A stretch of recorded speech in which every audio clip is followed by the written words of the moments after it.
So you have a legal problem and you've decided that you need a consultation.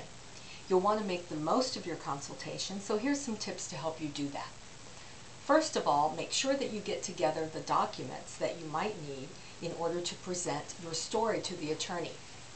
For instance, if you're getting a divorce, you'll want to bring the paperwork that you were served with if you've actually already been served, or maybe some prior court documents that you have. You could also bring a list of your debts and assets and maybe a schedule of your work in order to arrange visitation. And you may have emails or letters that also are important to telling your story. If you're there to get a new will drawn up, you may want to bring your current will. And it's a good idea to bring a list of beneficiaries and your executor, trustee, or the guardian you're naming, and make sure that you've spelled the entire name correctly for the attorney so that the full name can be placed in the will.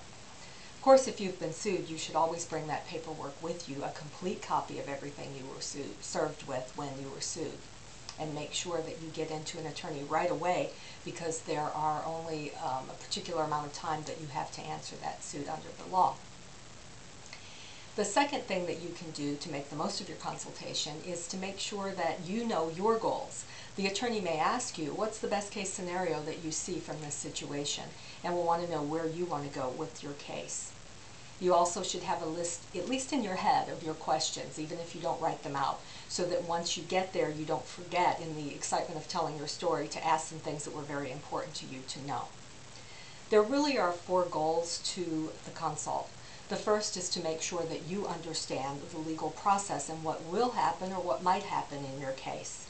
The second is to make sure that you give the attorney all the information that he or she needs to evaluate the case and properly advise you. The third is to make sure that you understand the time and money that it may take to pursue your case, to fight the case, or to do whatever you have in mind, or whatever someone else has in mind if you've been sued. And the fourth thing is to make sure that there's time for the attorney to evaluate, think it through, make a recommendation, and advise you with your goals, your options, and make sure that you explain the process and where you can head with it. Thank you. I hope that this helps you make the most of your legal consultation.